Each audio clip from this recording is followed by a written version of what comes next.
Local veterans will get the chance today to talk with a variety of local organizations on the resources they offer. Find out more coming up. Plus, I just wanted to follow up to ensure that the safety of not only the staff but of the children were taken care of. After a costly investigation comes up clean, an Illinois state representative defends his call for the school checkup.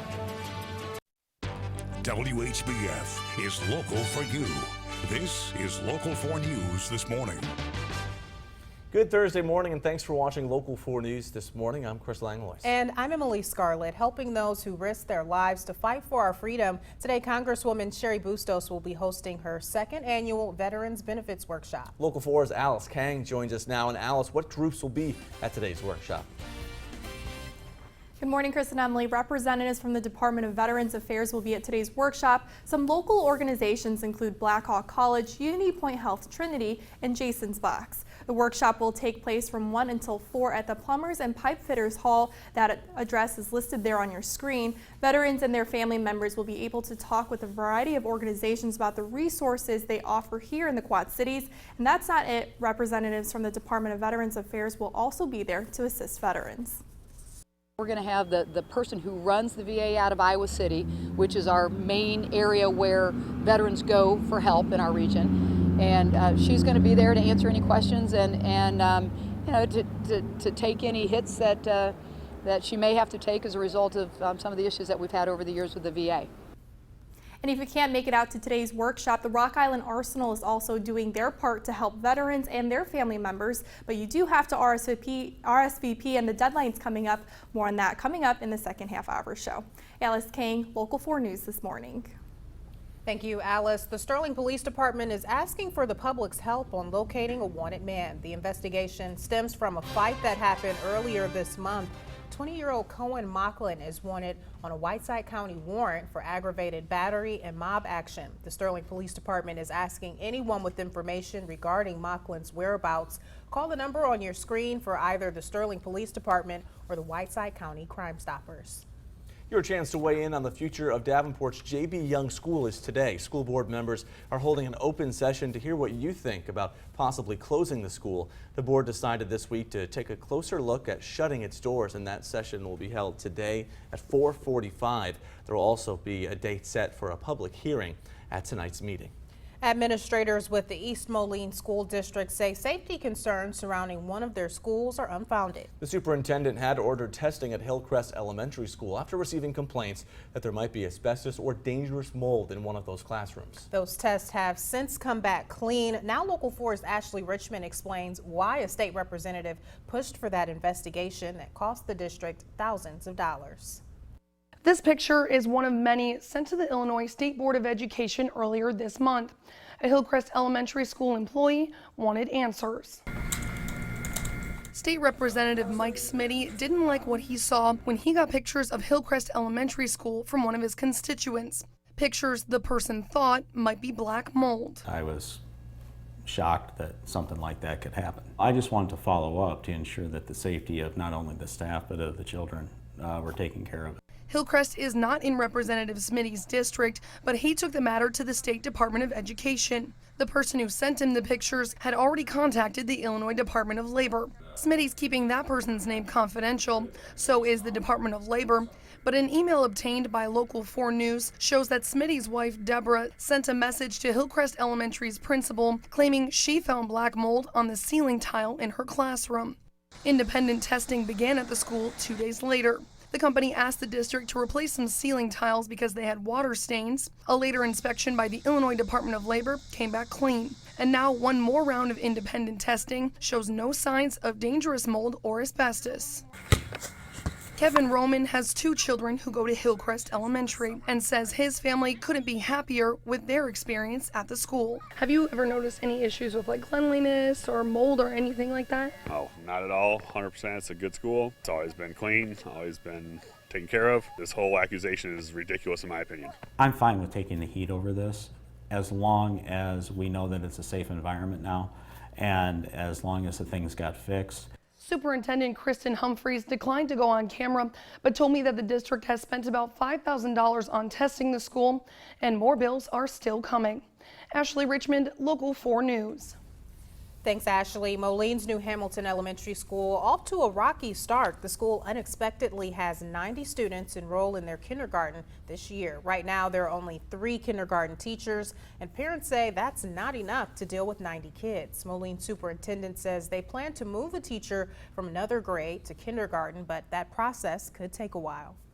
You're going to take a teacher from here and move them to this, but then that means in that building you got to do some restaffing in that building, so that building can adjust to losing a teacher, and then this building has to prepare to have that teacher, and that teacher has to prepare for that class. The superintendent says the school is facing this problem because hundreds of students registered late. Some have yet to register even a week into the school year. A memorial is growing outside of a local CBS station in Virginia after the station loses 2 of its journalists in a shooting yesterday.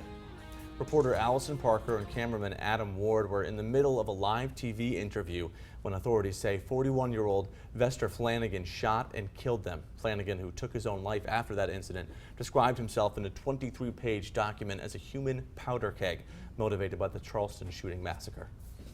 Hillary Clinton makes not 1 but 2 stops in Iowa, first at Des Moines Area Community College in Ankeny. So it's no surprise that the only talking point really captured the crowd's attention: free tuition. I support President Obama's proposal to make community college tuition free. Hillary Clinton getting a big round of applause after making that statement.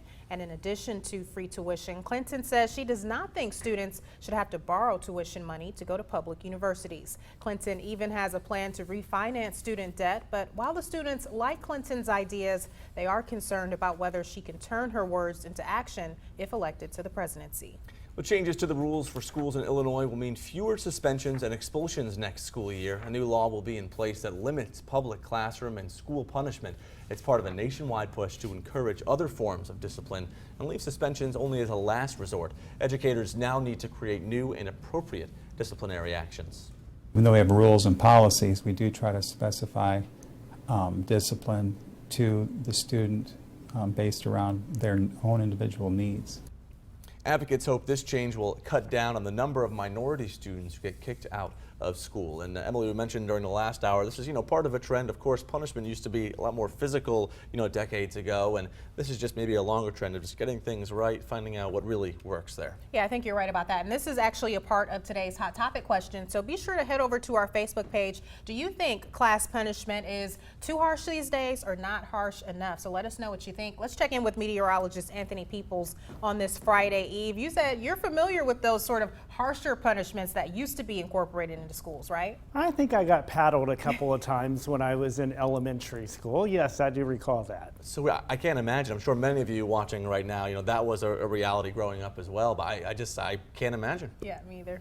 Well, I had no problem with it. I didn't do the same thing twice, let me tell you, once I got paddled. So it was effective.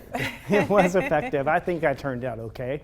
Outside right now, we do have a little bit of we'll call it smog. I know it's not LA, but a little bit of smoke, a little thin smoke out there from those fires that we've been talking about maybe a month or so ago and still burning out west and across Canada. But definitely a little bit of fog and smoke out there this morning.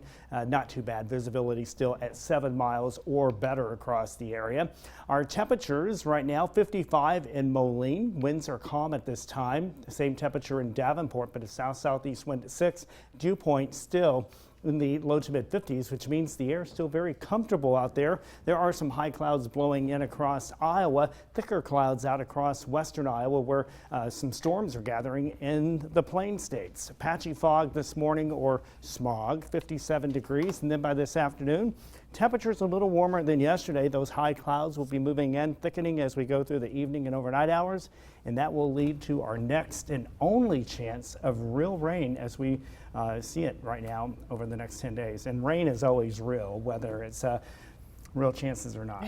Right. And I know some folks will be happy to hear that. I know you mentioned we've had somewhat of a dry patch here, so some places probably needing that moisture. Yeah, I've noticed some patches of grass starting to dry up because it's been so dry. We've had hit and miss showers. Some locations picking up a little bit too much rain when it was raining and some not enough. And now that everyone's dry, we need a little bit of rain. It's probably really tough as a meteorologist too, because you'll forecast, spotty showers, and for some people your forecast is right in their minds, but for others they don't see rain, so they say, "Hey, Anthony said it was going to rain today. I didn't see it." I love everybody, but sometimes people just see out their window, and if it's not raining out their window, you're wrong. Right. Thanks, Anthony. Well, it's Thursday. You know what that means? It's time for our Pet of the Week. That's right. We've got a terrier mix coming up next. Looking for a new home, so you can stick with us. Stay with us. The time now is 6:10. You're watching Local 4 News this morning. WHBF is local for you with Chris Langlois, Emily Scarlett, and meteorologist Anthony Peoples. This is Local 4 News this morning in high definition.